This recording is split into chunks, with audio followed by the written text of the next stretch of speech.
Oke, halo, selamat siang. Halo, selamat siang Mas. Di sini saya dengan Mas siapa? Dengan Samuel di sini. Oh, Mas Samuel.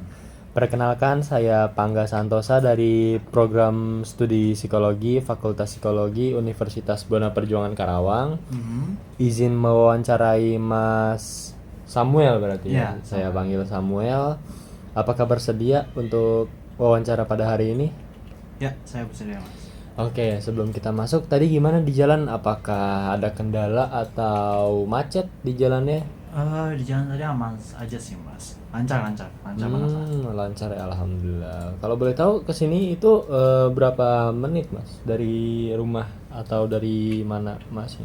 Tergantung dari seberapa jauh jarak saya. Kalau misalnya saya ke kampus, itu sekitaran 20 menit kalau saya bawa santai. Tapi kalau misalnya emang keburu banget, kayak ada yang mau dikerjakan setelah balik ke rumah, itu saya bisa tempuh sampai sekitaran 10 menit.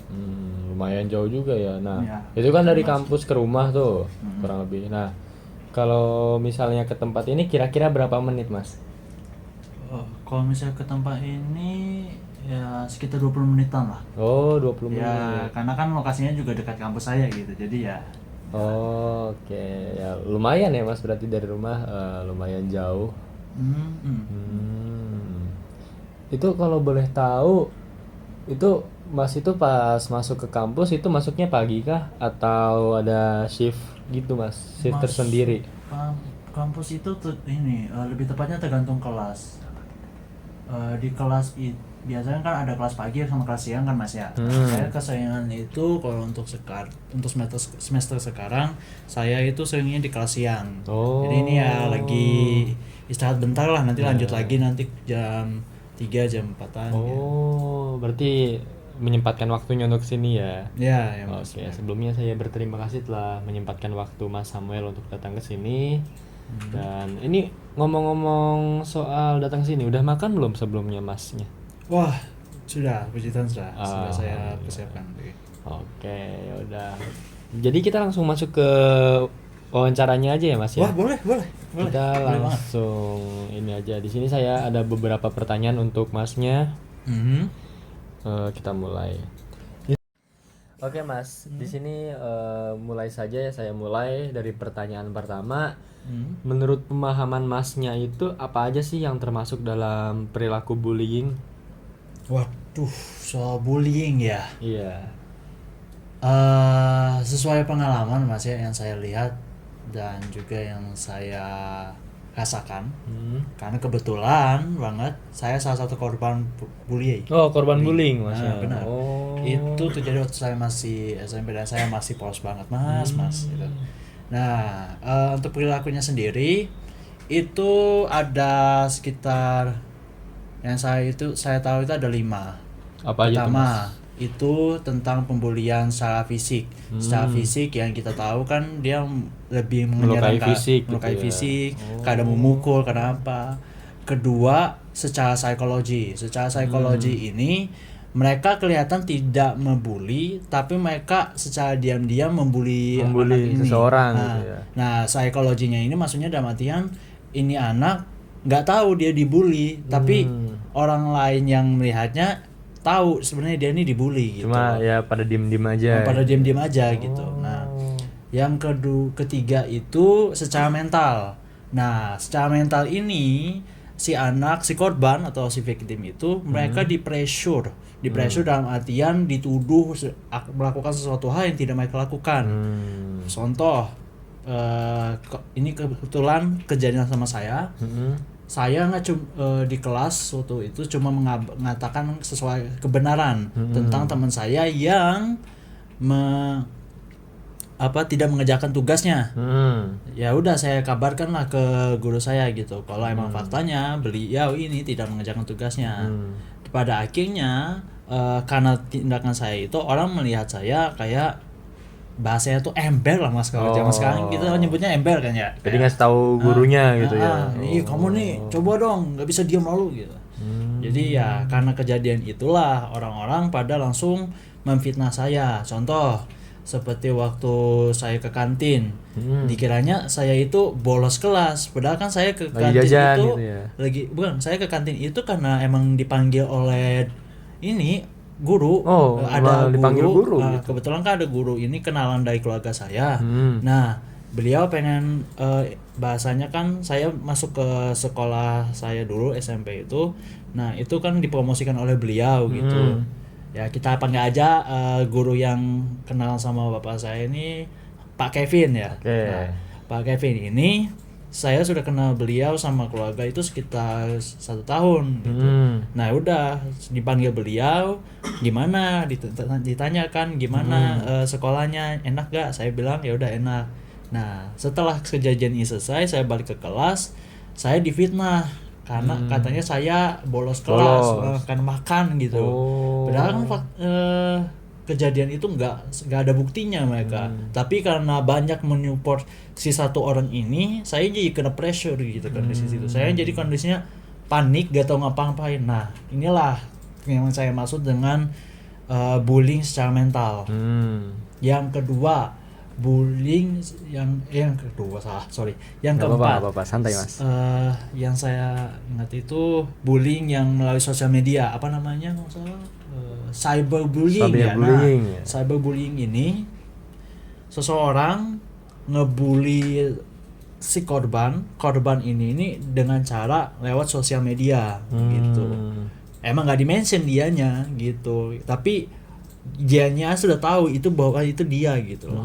Dibully. Pada akhirnya di-pressure oleh viewers yang lain juga mengatakan orang ini apa nggak guna lah, atau mungkin menjijikan lah, atau bahkan yang lebih parah itu ada sempat saya dengar itu kayak kabarnya orang sempat bunuh diri karena dibully gitu ya. Karena dibully lewat cyber ini. Nah, itu yang salah satunya. Yang kelima ini bully secara diam. Nah, ini biasanya kejadian sering waktu dalam artian orang-orang di sekitar kita itu tahu kita tuh dibully, tapi mereka ikut secara diam-diam. Gitu. Jadi dikasih tahu cuma di belakang gitu ditarik secara diam-diam, mereka ngomongnya gitu bahasanya. Ya kayak kitanya lihat mereka baik depan kita gitu. Tapi pada faktanya mereka kebalik. yang memancing kita gitu. Ya. Gitu. Itu sih yang saya tahu soal kata bullying ini sendiri. Lumayan ngenes juga bisa dibilang gitu kan. Ya sih. Dari 5 aspek bullying yang Mas ketahui itu, bentuk bullying apa sih yang paling sering terjadi? Apakah yang cyberbullying itu, atau yang bullying secara fisik, atau yang secara psikologis, atau yang mana Mas kalau menurut Masnya? Untuk di zaman yang sekarang ini yang saya ketahui, bullying itu paling sering terjadi secara mental dan juga secara cyberbullying itu. Kenapa begitu Mas kalau boleh tahu? Karena gini, untuk zaman sekarang kan sudah ada peraturan baru itu kan yang mengenai soal bagi mereka yang ngebully secara fisik tanpa diketahui ini secara fisik akan dikenakan bahasanya hukuman dari peraturan undang-undang sekarang kan. Saya lupa sih undang-undang berapa, tapi ada yang waktu itu yang kayak gitu lah ya, menjelaskan gitu. Nah, untuk alasan keduanya adalah karena emang faktanya zaman sekarang itu orang-orang gen zaman sekarang, gen apa kalau nggak salah sekarang? Gen Z. Gen Z ya. Gen Z zaman sekarang itu mereka lebih lemah kalau mereka di pressure. Jadi kebanyakan orang itu memanfaatkan itulah dengan cara ngebully mereka, nge-pressure mereka. Pada akhirnya korbannya nggak bisa berkutik. Gitu. Ya, nanti pada akhirnya dia nggak akan bisa punya ruang gerak kalau kayak gitu ya Mas. Ya benar, dibikin benar-benar terkunci. Diam ya. Nanti pada akhirnya ya selama ya mungkin nggak tahu juga ya, mungkin selama hidupnya akan merasakan trauma dan penderitaan juga gitu ya Mas ya. Itu sih. Oke. Dan boleh nggak sih Masnya ngasih contoh lagi tentang bullying verbal atau sosial yang pernah Masnya lihat gitu, mungkin di Facebook, Instagram, atau di Twitter, YouTube mungkin ada nggak Mas? Salah satu aja gitu. Kalau Mas tahu dari konten creator ini yang berhubungan dengan Isospeed, yang pernah kan beliau lomba lari sama Isospeed. Nah, si korban ini saya nggak usah mention lah namanya, mungkin yang mendengar bakal tahu siapa orangnya. Tapi yang jelas si korban ini sempat menantang salah satu konten creator ini terkenal Isospeed untuk lomba lari gitu. Nah, beliau ini kan sudah kalah, walaupun dia tuh gak mau semangat dia untuk melawan kembali supaya at least dia menang itu ada dalam dirinya. Ya udah dikasih kesempatan pada akhirnya ya udah Gak bisa juga. kalah juga. Nah, yang paling parahnya lagi beliau ini mau sampai sekarang di akun TikToknya, akun Instagramnya, dia diserang oleh viewer-viewernya Isospeed dengan mengcompare dirinya itu lemah, dirinya itu apa, udah tahu kamu tuh salah, kalah gitu loh. Kamu ini masih aja maksa kayak gini gitu. Yang suaranya itu bukan Mas? Ada benar. Ya gitu ya Mas ya suaranya. Nah, Cukup. sampai sekarang masih banyak viewer itu nge-pressure dia gitu. Oh. Ya saya bersyukurnya di sini. Karena mindset si korban ini kuat, jadi dianya bukan nangkap sebagai viewer itu tuh haters lah dalam sebutannya. Sekarang tuh haters saya itu secara besar-besaran. Tapi yang paling parah itu kalau misalnya korbannya itu jika gak sekuat dia, nah itu yang bisa parah. Ya kita nggak tahu, bisa bunuh diri lah, bisa. Nah itu itulah. possibility yang bakal terjadi gitu kepada mereka yang kena pressure. Ya emang ngeri juga sih Mas ya kalau bullying di. Makanya saya sendiri juga kayak merasa untuk di zaman sekarang ini bukannya kebanyakan anak-anak zaman sekarang tuh nggak lihat gitu konsekuensi dari mereka membuli seseorang tuh apa gitu. Kadang mereka buat senang-senang aja gitu. Ya. Bahasanya cuma senang-senang gitu. Kitanya nggak tahu apa yang dirasakan korban kan gitu. Bisa aja yang dirasakan korban itu mereka itu serius nangkapnya. Pada akhirnya tiba-tiba orang ini mau bunuh diri lah, menyayat tangannya lah, atau bahkan dengan segan-segannya dia itu bahkan pernah pengen membuat kejadian di mana dia tuh dituduh sebagai diracunin gitu loh. Dengan sengaja dia minum racunnya gitu. Ya, parah sih, bukan cukup parah, emang parah gitu ya kalau bullying ini. Oke, selanjutnya Mas. Menurut Masnya sendiri juga seperti apa sih ciri-ciri umum seorang pelaku bullying? Apakah dia yang bisa punya punya power atau yang punya integritas atau gimana kalau menurut Masnya? Justru berkebalikan dengan saat itu. Gini, orang yang punya power, orang yang punya uang emang bisa membuli seseorang. Tapi sebenarnya orang yang ngebully seseorang itu adalah orang yang nggak mempunyai, yang iri terhadap korban ini. Contohnya, Masnya sendiri punya bakat apa gitu. Contoh kayak saya bisa trading, saya bisa apa gitu. Nah, orang-orang yang nggak bisa trading melihat Mas itu bisa trading, mereka nggak akan mau melihat Mas sukses gitu. dengan mereka nggak mau spot mereka yang terkenal di sekolah karena tiba-tiba diambil oleh Mas gitu. Jadi mereka lebih mengincar Mas dengan berbagai banyak cara buat ngejatuhin dan juga mengunci bakat Mas itu. Nah itu terjadi kepada saya waktu masih SMP. Saya itu saya sedih sampai sekarang, bahasanya nyesel. Saya nggak ambil tindakan sih untuk ini ya. Tapi ya udahlah gitu. Nah pada masa saya SMP, saya itu bahasanya dikenal orang tuh baik dan terlalu baik lah bahasanya. Terlalu baik dan juga punya bakat untuk nyanyi gitu. Dan banyak orang melihat tuh kayak, wih ini anak kecil-kecil sudah bisa suaranya nyanyi. Bagus banget gitu. Saya dulu sempat masuk ikut lomba di sekolah dan menang juara 1. Wah, mantap itu Mas. Nah makanya karena bakat saya ini gitu. Terus tapi karena bakat saya tunjukkan itu, tiba-tiba waktu di saat itu juga ada satu orang ini, dia ini anak kepala sekolah. Saya nggak usah mention namanya. Dan juga saya juga nggak mau ngejatuhin dia lah dengan saya memberitahukan ini. Tapi faktanya dia ini anak kepala sekolah, dan dia salah satu alasan kenapa saya ini tiba-tiba nggak berani lagi meningkatkan bakat saya ini, gitu. Jadi di situ kondisinya saya masuk kelas, saya ngikutin kegiatan kelas begitu aja.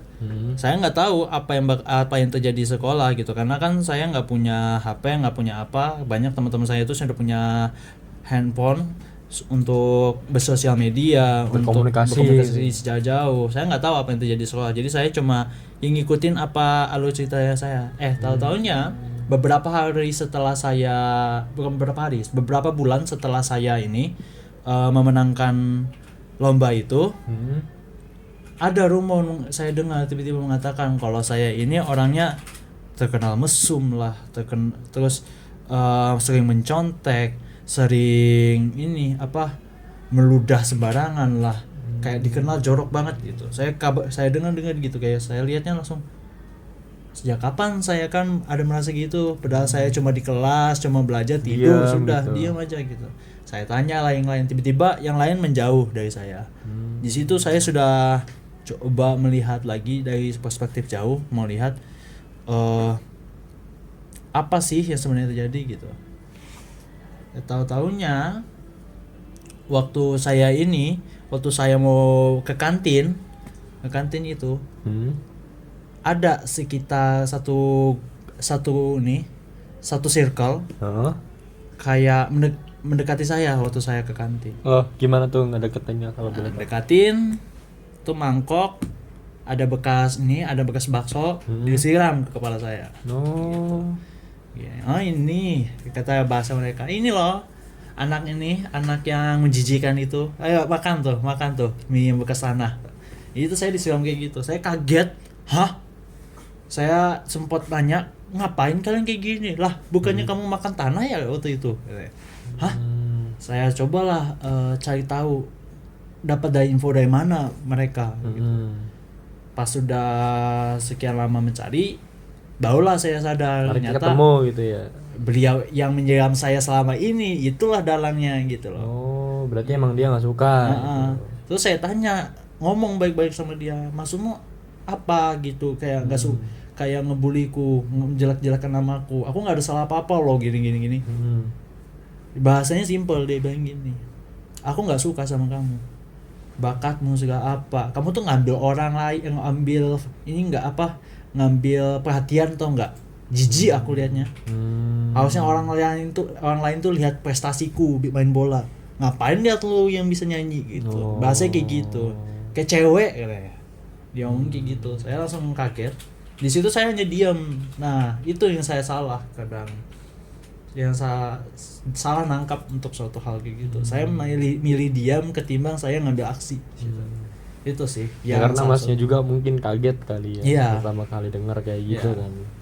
Nah inilah yang saya maksud dampak dari bullying itu.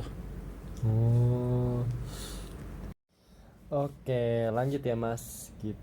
Tadi kan itu ciri-ciri umum seorang pelaku bullying ya. Iya, benar. Nah, sekarang sebaliknya, seperti apa sih ciri-ciri yang sering dimiliki oleh korban bullying atau yang Masnya sendiri rasain, itu gimana Mas? Keseringan mereka yang punya ini sih Mas, apa bahasanya? Sesuai saya mention tadi, kebanyakan orang bullying itu kan orangnya iri semua kan ya. Nah, yang korbannya sendiri itu biasanya orang-orang yang kalem, kayak chill banget gitu, penyendiri, tapi beliau punya talenta gitu. Talenta yang nggak dimiliki oleh si pelaku gitu. Jadi sebaliknya gitu ya Mas ya? Ya benar. Oke. Lanjut lagi ya Mas. Apa sih yang biasanya mendorong seseorang atau sekelompok orang itu untuk melakukan bullying menurut pengalaman Masnya gitu, kalau boleh tahu? Biasanya gini, orang berani melakukan bullying itu kalau mereka itu sudah punya power. Gini, power itu bukan dalam artian kamu punya uang, kamu punya kekuatan, enggak hanya itu. Kadang kamu punya circle yang luar biasa besar aja, itu sudah dianggap power loh. kamu dengan bilang memberitakan berita hoax, terus kamu mention aku nikah temanmu udah lama, mereka akan menyupport kamu ketimbang menyupport si korban ini. Jadi kayak kelompoknya sendiri gitu. Iya, benar. Mereka sama kelompoknya sendiri untuk ngebully orang yang orang yang santai gitu. Untuk ya dibully gitu. Iya, dan pada akhirnya walaupun si korban ini punya power juga gitu loh, punya power dalam artian mental dan juga circle juga, lama kelamaan dia akan langsung hancur, yang pada akhirnya membuat si korban ini melakukan kesalahan yang dilihat circle temannya oleh si korban itu dia merugikan gitu. Gitu. Jadi merugikan Kalau merugikan mereka akan menjauh dari si korban ini. Iya, korban nggak punya temen gitu. Ya kan bayangkan aja ini, si korban kena bully, terus mereka tahu kamu tuh teman si bully ini, masa kamu mau ini apa dibully juga gitu? Nggak mau kan, jadi kayak kebanyakan mereka bakal ini diem dan juga atau enggak bahkan kita udahan aja gitu, nggak usah temenan. Nah ikut-ikutan malah kadang-kadang. Takut ini kan, takut dibully juga gitu kan. Nah inilah yang kenapa saya bisa berani kayak gini, karena emang ini yang saya rasain waktu itu. Tiba-tiba teman saya menjauh dari saya gitu, karena katanya aku takut dibully, Wak. Biar lu aja gitu yang dibully, aku nggak mau. Harusnya nge-support ya, tapi malah sebaliknya. Iya gitu. Benar. Karena kan masih mental anak-anak ya, jadi kayak mereka lebih gak mikir gitu lah ya. Benar. Ya. Kalau misalnya SMA, SMK atau mungkin ada lah perlawanan. Ada lah ini kesupportannya mereka itu. Tapi jarang sih kalau untuk zaman sekarang ini. Lebih ke arah diam mereka. Karena takut juga ya Mas. Benar. Faktor lainnya itu. Oke, lanjut. Seberapa sering sih kejadian bullying kayak gini tuh berulang untuk korban yang sama dalam seminggu atau sebulan yang Masnya sendiri rasain gitu, Mas? Tergantung dalam konteks ini. Kalau misalnya si pembuli ini dia mau punya power besar, dia akan membuli tiap hari. Tapi kalau misalnya pembuli ini dia kategorinya sama kayak si korban, mereka akan bully secara diam-diam sampai saatnya tiba untuk nge-reveal kalau mereka itu yang ngebully dia. Sama untuk yang sudah ini ada bukti yang jelas untuk menjadi alasan bahwa mereka ini boleh membuli si ini gitu. Contoh gini, si korban dijebak telah melakukan pelecehan seksual atau enggak padahal dia nggak melakukan apapun gitu loh. Dituduh melakukan pelecehan seksual, jadi orang melihatnya, orang lain sudah di mata orang lain itu dia jelek gitu. Mau bagaimanapun juga aku telah berubah, tetap aja di mata orang lain dia sudah jelek. Padahal belum gitu. Padahal enggak, dia cuma dijebak doang gitu. Nah pada akhirnya mereka yang awalnya setara dengan dia, si korban menjadi jatuh, mereka lebih tinggi daripada si korban. Jadi mereka bisa membuli si korban juga tiap hari. Nah itu. Jadi ada bukan tiap hari, tiap bulan. Jika mereka udah pengen membuli, saat itu juga mereka membuli. Gitu ya. Mau habis itu misal mau hari itu udah selesai, besok dilanjut bisa gitu, mau waktu pulang sekolah pun bisa gitu. Bahkan kadang berbulan-bulan gitu ya. Benar. Oke. Kalau boleh tahu di area atau di lokasi mana aja sih yang paling sering terjadi bullying, di sekitar sekolah atau pondok gitu yang Masnya lihat gitu? Sekitar sekolah, Mas. Kenapa gitu, Mas? Paling sering. Karena gini, di sekitar sekolah kebanyakan orang tua, kebanyakan orang-orang luar melihatnya, ini anak bersekolah gitu. Aku nggak mengganggu, aku juga masih ada tugas. Masing-masing orang yang dewasa kayak anak kayak kita sekarang yang sudah bahasanya berumur lah. Nah gitu kan lebih fokus dengan kegiatan kita ketimbang memperhatikan yang di sekolah kan. Sedangkan anak-anak sekolah mereka fokusnya dengan lingkup orang sekolah gitu. Kadang pada staf guru, kadang ada dari gurunya enggak staf kepala sekolah, atau mungkin yang ini yang ngurus-ngurus taman kayak bersih-bersihin gitu, Mas. Nah itu doang yang bahasanya tuh menjadi yang punya mata melihat korban gitu. Tapi kadang juga guru-guru lebih fokus ke mereka, Terus kepala sekolah lebih fokus dengan proyek selanjutnya, dengan event-event selanjutnya. Jadi pada akhirnya anak-anak itu dibiarkan berkembang sendiri di lingkungan anak-anak gitu. Tanpa kita tahu mereka itu Dibully apa enggak lagi berhubungan baik apa enggak gitu. Lagi dibully apa enggak, mereka nggak akan tahu. Yang tahu cuma mahasiswa atau enggak murid gitu. Cuma mereka aja yang tahu gitu. Oke. Jadi emang rentan banget ya Mas. Benar. Oke, lanjut ya Mas ya. Ya. Apakah ada waktu-waktu tertentu di mana bullying lebih rentan terjadi, kayak misalnya waktu pulang sekolah kah, atau istirahat, atau bahkan pas jam pelajaran itu ada bullying gitu Mas? Kalau di zaman saya waktu pengalaman saya, bullying itu sering terjadi sebelum mulainya kelas. Saat kelas itu masukin ini istirahat yang lama, kayak contoh kan ada kan yang kayak 2 kali istirahat gitu. bukan istirahat, kayak bahasanya tuh kan yang ada kan istirahat ketiga, tapi istirahat ketiga itu 30 menit sampai sejam gitu. Oh Nah, pada saat-saat itulah pembuli itu biasanya udah melancarkan berhasil. aksi Iya, mereka melancarkan gitu aksi. ya. Bahkan paling parah tuh waktu itu pernah ada sekitar 3 sampai 4 orang di kelas itu ngebully saya waktu masih jam pelajaran depan gurunya. Oh, bahkan gurunya pun nggak notice gitu. Bukan nggak notice, nggak peduli. Wah. Saya kayak mikir kembali, Bu, ini saya dibully loh gitu loh. Tapi tetap nggak dinotis gitu. Kayak pura-pura nggak tahu lah, kayak lebih kalau misalnya kita notice, saya aja melihat orang dibully aja kayak mau itu hal kecil kita pasti tahu kan, oh ini anak dibully gitu. Sampai nggak notice itu hal paling mustahil gitu. Untuk nggak menotice seseorang itu dibully apa enggak gitu. Itu the worst case ya Mas ya. Benar. Oke. Ya, oke. Lanjut dulu ya Mas ya. Ya. Perubahan apa sih yang paling terlihat pada diri Masnya gitu kalau setelah mengalami bullying itu Mas? Apakah rasa percaya diri yang hilang, terus rasa percaya kepada teman sebaya juga, atau gimana Mas? Lebih ke impact itu ke ini, hubungan.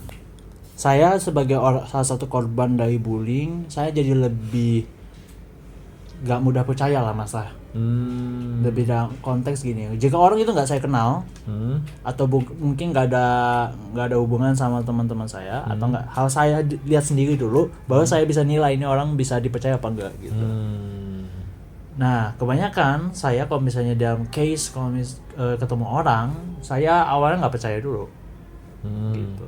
Waktu itu udah lama sih sebelum saya berubah seperti sekarang, kayak untuk menerima kalau misalnya ada seseorang dibully itu harus digimanain, itu tuh saya tahu gitu apa yang harus saya lakukan. Kalau di skenario sebelumnya saya berubah sekarang, saya lebih nggak percaya sama orang, bahkan itu impactnya bisa ke keluarga loh. Kamu bisa nggak percaya sama keluargamu, Even gitu. keluarga sendiri gitu ya. Jadi kayak contoh, orang tua negur kitanya karena sudah di pressure di sekolah, jadi kita melihat orang tua tuh kayak, oh orang tua mau bully aku juga kah gitu loh. Ini orang tua kayak nggak tahu aku gitu loh, aku sedang dibully, sudah aku cerita tapi nggak dipercaya, nggak dinotis gitu. Anaknya sedang apa, kalian tuh sayang nggak sih sama aku gitu. Pada akhirnya yang ditanamkan di kepala tuh itu jadinya. Jadi kayak ya udah nggak ngerasa percaya sama siapa-siapa lagi gitu ya Mas ya. Ya benar.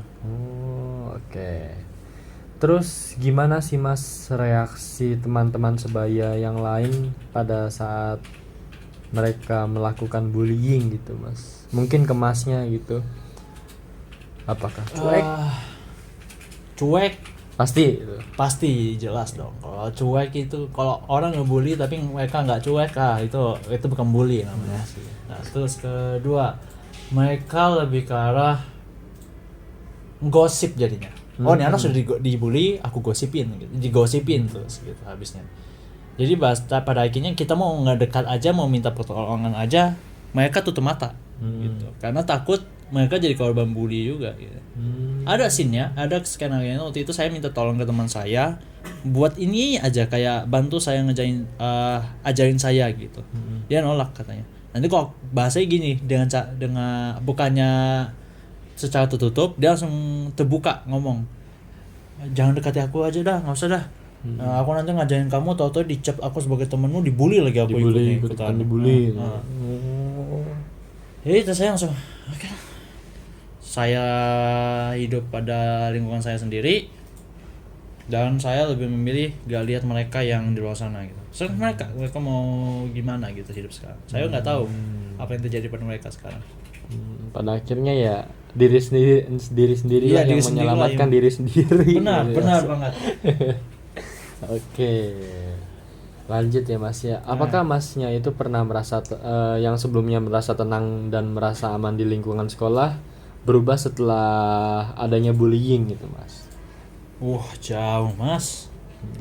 Kayak bayangin aja kamu ke tempat baru, mengenal hidup baru, terus pas kamu ketahui tempat baru itu ini isinya pembuli. bukan pembuli, kayak isinya tuh kayak ini. Kalau tempat itu tempat angker, kamu berusaha keluar, sedangkan pintu keluarnya sudah ditutup, kamu akan kejebak sudah. Jadi kamu akan melihat tempat itu tuh sudah buruk gitu. Jadi kayak kita akan takut datang lagi ke situ. Yang pada akhirnya mencegah kita datang lagi dan memilih untuk tinggal di rumah dan melupakannya bahkan dalam lebih parah itu bisa mereka lebih milih aku pindah sekolah aja, aku nggak kuat sudah di sini. Dan ada beberapa kasus juga yang kayak gitu ya Mas. Benar. Makanya kenapa zaman sekarang tuh kebanyakan anak-anak itu pindah sekolah tuh karena itu. Di sekolah lama mereka merasa kayak mereka itu di pressure kuat. Pada akhirnya mereka nggak kuat lagi, mereka memilih menjauh dari sekolah itu. Oh, begitu ya Mas. Oke. Sebelumnya terima kasih Masnya telah bersedia untuk saya wawancarai. Ya, sama-sama. Oke, jadi ya yang saya tangkap.